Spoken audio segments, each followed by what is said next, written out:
जो हमारे पास टॉपिक है बड़ा इंपॉर्टेंट टॉपिक है क्योंकि किसी की जान बचाना ऐसा है एक जान लेना, जैसे पूरी इंसानियत की एक बेकसूर की जान ले ली आपने, पूरी इंसानियत की जान ले ली, और एक जान बचाना भी ऐसे ही है कि पूरी इंसानियत को आपने बचा लिया। कितने ही घरानों को और अपनी जिंदगी खतरे में डाल के किसी की जान बचाना ये कोई आसान काम नहीं है। इसके लिए एक पैशन भी चाहिए, इंसानियत की तरफ वो जज्बा चाहिए और इंसानियत की अहमियत का अंदाजा होना चाहिए, तभी आप इस प्रोफेशन में आते हैं। तो हम रेस्क्यू 1112 की बात करें जो हम वक्त तैयार हैं लोगों की जानें बचाने के लिए। किसी भी लम्हे किसी भी मौके उन्हें अपने फैमिली मेम्बर से, अपने रिश्तेदारों से, अपने बच्चों से जुदा होकर भागना पड़ता है, रश करना पड़ता है, क्योंकि किसी और की जान किसी और का फैमिली मेम्बर कहीं फंसा हुआ है और उसको आपकी जरूरत है। तो ये एक बड़ा नोबल प्रोफेशन है। बिल्कुल नोबल सलाम भी पेश करते हैं। आप जरा इंट्रोडक्शन कराइए। हमारे पास आज रेस्क्यू 1112 की टीम यहाँ मौजूद है। विदाउट फर्दर ड्यू हम इंट्रोडक्शन करते हैं। हमारे पास डायरेक्टर डॉक्टर आबिद हैं जो जनरल डायरेक्टर हैं रेस्क्यू 1112 की टीम के। हमारे पास उरूसा मेमन है, इमरजेंसी ऑफिसर है। आयशा फारूक हैं, स्टेशन हाउस इंचार्ज हैं। रिदा एंड मासूमा जो हमारी फायर फाइटर्स हैं। और ये मतलब अनबिलीवेबल बात है कि आप खवातीन को लेके इस फील्ड में आए जहां मर्द हजरात भी खुद कभी कभार डरते होंगे। ये कैसे शुरू हुआ और इसका आइडिया क्या था? क्या एजेंडा आप लेके चलना चाहते हैं पाकिस्तान की आवाम के लिए? पहले तो मुबारकबाद हो, नया चैनल स्टार्ट हुआ है 365 और बहुत शुक्रिया आपने हमें अपने प्रोग्राम में मदद किया। जहाँ तक रेस्क्यू 1112 की बात है, अब ये कोई पुराना इदारा नहीं रहा। Rescue 1112 is the brand of Pakistan अगर हम देखें। और खुदा न खास्ता कहीं भी कोई इमरजेंसी सर्विस, कहीं इमरजेंसीज होती हैं और कहीं सर्विसेज रिक्वायर्ड होती हैं गवर्नमेंट की, तो वहाँ पर रेस्क्यू 1112 रिस्पॉन्ड करती है। सिंध में ये 2022 में इस्टेब्लिश हुआ और उसके बाद से अब आप खुद भी देख रहे हैं कराची में एम्बुलेंसेज आपको नज़र आ रही हैं, फायर फाइटिंग की गाड़ियाँ नज़र आ रही हैं, हमारा स्टाफ आपको नज़र आ रहा है, ऑलिव ग्रीन हमारी जो पहचान है यूनिफॉर्म की वो आपको नज़र आ रही हैं। गवर्नमेंट ऑफ सिंध का विजन भी यही था कि पूरे सिंध में शहरों से लेकर तहसील लेवल तक इमरजेंसी सर्विसेज को वन विंडो ऑपरेशन के तहत चलाया जाए और सारी सर्विसेज लोगों को आसानी हो याद करने में, बजाय कि वो डिफरेंट नंबर्स डायल करें, उनके लिए एक ही नंबर हो 1112। और अब किसी भी आप प्रोविंस में चले जाएं तो 1112 इज़ द ओनली नंबर जहां से आपको इमरजेंसी सर्विसेज जो है वहां से सर्विसेज प्रोवाइड होती हैं। जहां तक फीमेल्स का ताल्लुक है, आपको पता है गवर्नमेंट ऑफ सिंध का शुरू से विजन है कि वुमेन एम्पावरमेंट हो, हर डिपार्टमेंट में इंडक्शन हुई है। इसी तरह से रेस्क्यू सर्विस में भी ये पाकिस्तान में पहली दफ़ा 72 फीमेल्स हैं जिनको इंडक्ट किया गया, इनकी बैच तैयार की गई और इनकी पासिंग आउट हुई अभी 1.5 मंथ पहले पंजाब रेस्क्यू अकेडमी से। और इन्होंने हमें ज्वाइन किया और ना सिर्फ ज्वाइन किया बल्कि आकर ही इन्होंने, क्योंकि आपको पता है यहाँ पर डिफरेंट डायनामिक्स हैं, कराची के इमरजेंसी की सूरत हाल डिफरेंट है, डेली बेसिस पे जो हमें इमरजेंसीज रिसीव होती हैं, तो ना सिर्फ इन्होंने ज्वाइन किया बल्कि ये पार्टिसिपेट भी कर रही हैं। बहुत मोटिवेशन इनकी लेवल अगर आप देखें बहुत हाई।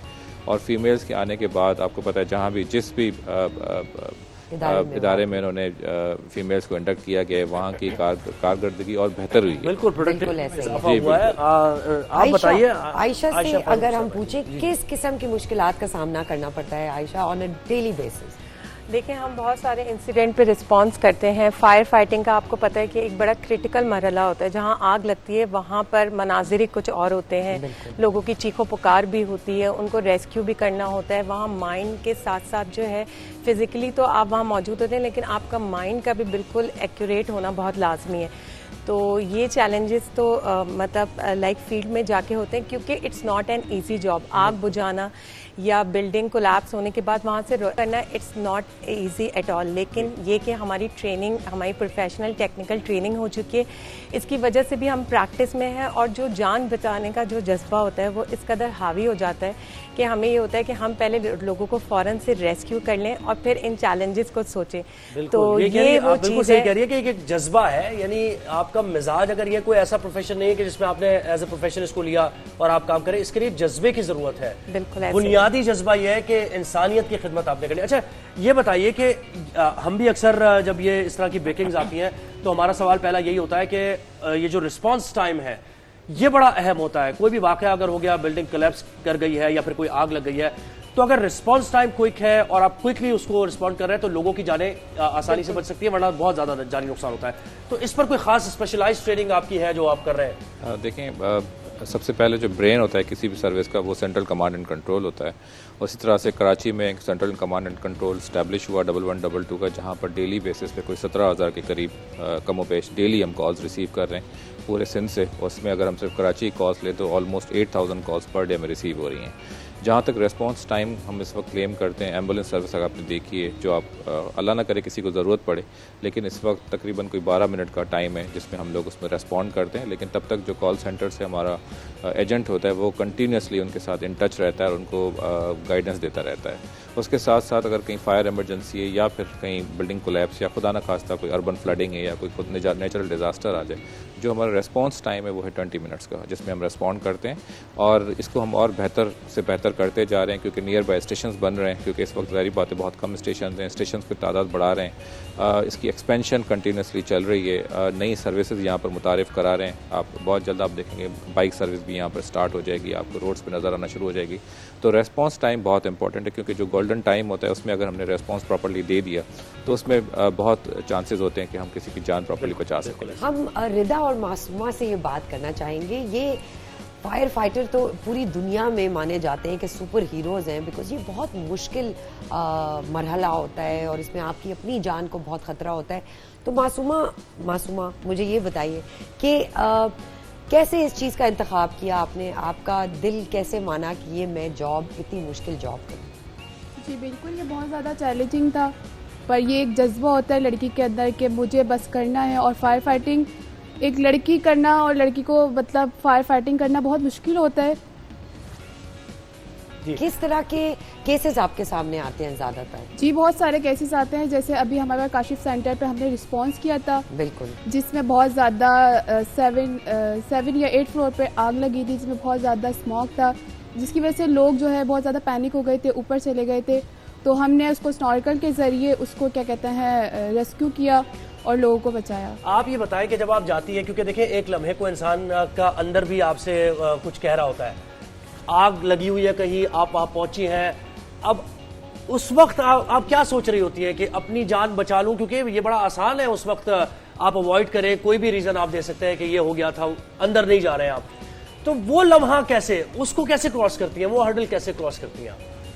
बेसिकली हमें कुछ टाइम के लिए ऐसा फील होता है कि हम पहले अपनी सेफ्टी करें, लेकिन हमारे पहले हमें सेफ्टी की भी ट्रेनिंग दी गई, तो हम वहाँ पर जब रिस्पॉन्स करते हैं तो हम अपनी पूरी सेफ्टी के साथ जाते हैं। तो हमें अपनी जान की थोड़ी मतलब हम अपने आप को सेफ फील कर रहे होते हैं, कुछ ऐसा हमें फील होता है कि हम पहले अपनी जान बचाएं, लेकिन लोगों की हम चीखों पुकार सुन रहे होते हैं, तो फिर हमें वो जज्बा इतना हावी हो जाता है कि हम एक मुश्किल वक्त को भी एक आसान बना देते हैं। अच्छा सर, ये बताइए कि जो ये सूरत हाल ज़ाहिर है, आप तो फायर फाइटिंग कर रहे हैं और रेस्क्यू कर रहे हैं लोगों को 1122, लेकिन देखिए इसमें दीगर इदारों का भी किरदार है कि ये जो यानी बिल्डिंग्स इतनी बन रही है, फिर चाइना कटिंग और फिर छोटी छोटी गलियों में मल्टी स्टोरी बिल्डिंग्स हैं, अक्सर हमने देखा कि आग लगी है तो फायर टेंडर को जाने की जगह नहीं है, स्टॉकल नहीं जा सकता है लोगों का, जब तो ये भी यानी सही करने की, दुरुस्त करने की जरूरत है इन मामलात को।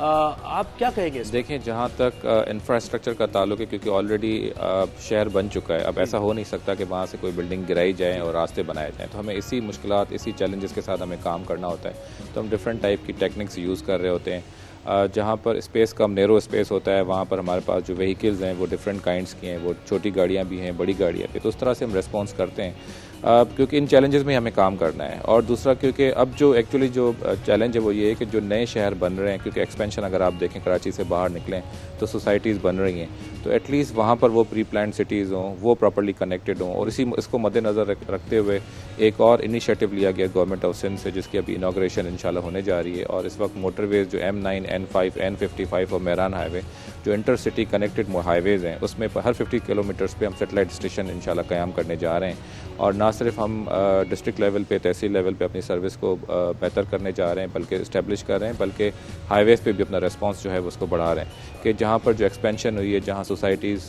बनी है, लोग ज़ाहिर बात है अब एक्सपेंशन फेज़ में, तो वहाँ पर उनके लिए भी जो है रेस्क्यू सर्विस जो है वो बिल्कुल ऐसा ही है। एग्जैक्टली, जैसे मैंने आपको बताया कि 16-17,000 कॉल्स पर डे रिसीव कर रहे हैं, तो ये दिन ब दिन कॉल्स बढ़ती जा रही हैं, लोड बढ़ता जा रहा है। और ऐसा नहीं है कि रेस्क्यू 1122 सिर्फ इंडिपेंडेंटली काम करें, लेकिन हमने इसको इंटीग्रेट किया हुआ है। जो बाकी ऑलरेडी सर्विसेज मौजूद थी यहाँ गवर्नमेंट की सतह पे, उसको इंटीग्रेट किया गया है कि लोगों को बेहतर से बेहतर सर्विस प्रोवाइड की जाए और टाइमली सर्विस प्रोवाइड की जाए। सर, एयर एम्बुलेंस का भी अब दुनिया में देखा जाता है एयर एम्बुलेंस इस्तेमाल होती है, क्या आप लोगों के ये एक्सपेंशन में ये कुछ आइडियाज़ हैं ऐसे? कल ही शायद एक आपने सुनी होगी, air ambulance government of Sindh ने जो है वो एग्रीमेंट साइन किए हैं और उसको बहुत जल्द जो है जो अनाउंसमेंट हुई वो यही हुई कि 1112 के साथ लिंक कर दिया जाएगा और खुदा न खास्ता अगर ज़रूरत पड़ती है तो ज़ाहिर बात है एयर एम्बुलेंस भी गवर्नमेंट ऑफ सिंध की अवेलेबल अच्छा, होगी। एक और चीज़ यानी जो वैसे तो इसका कोई नेमुल बदल है ही नहीं किसी इंसान की जात, तो लेकिन मोटिवेशन के लिए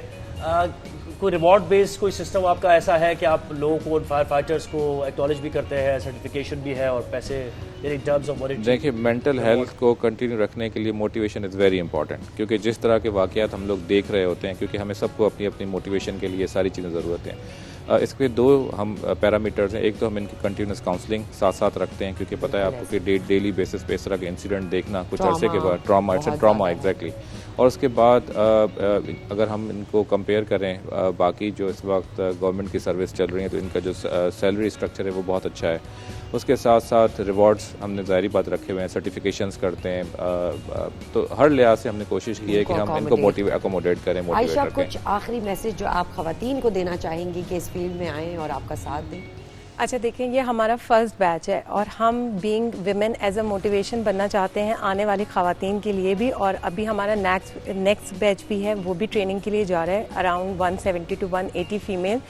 तो क्योंकि फ़ीमेल्स को ये चैलेंजिंग फील्ड है, लेकिन यही है कि जितना अगर आपके दिल में ये है कि आपको इंसानियत की खिदमत करनी है और आपको एक चैलेंजिंग रोल को एक्सेप्ट करते हुए इस माशरे में औरतों ने अपना मुकाम बनाना है, तो मैं इनकरेज करती हूँ कि इन जॉब्स में वो ज़रूर आएँ और ज़रूर अप्लाई करें। बिल्कुल, जबरदस्त और जी। नाजरीन से भी हम कहेंगे, देखें इनको, ये हमारे हीरोज हैं और इनको सेलिब्रेट करें, और हमारी यूथ के लिए ये बहुत अमेजिंग आइडियल्स हैं। डॉक्टर जिनको आबिद, हमें डायरेक्टर follow करना जनरल चाहिए। रेस्क्यू 1112, बहुत शुक्रिया, आपने वक्त दिया हमें। हमारे आपकी साथ team RUSA Memon emergency officer थी, आपने वक्त दिया हमें।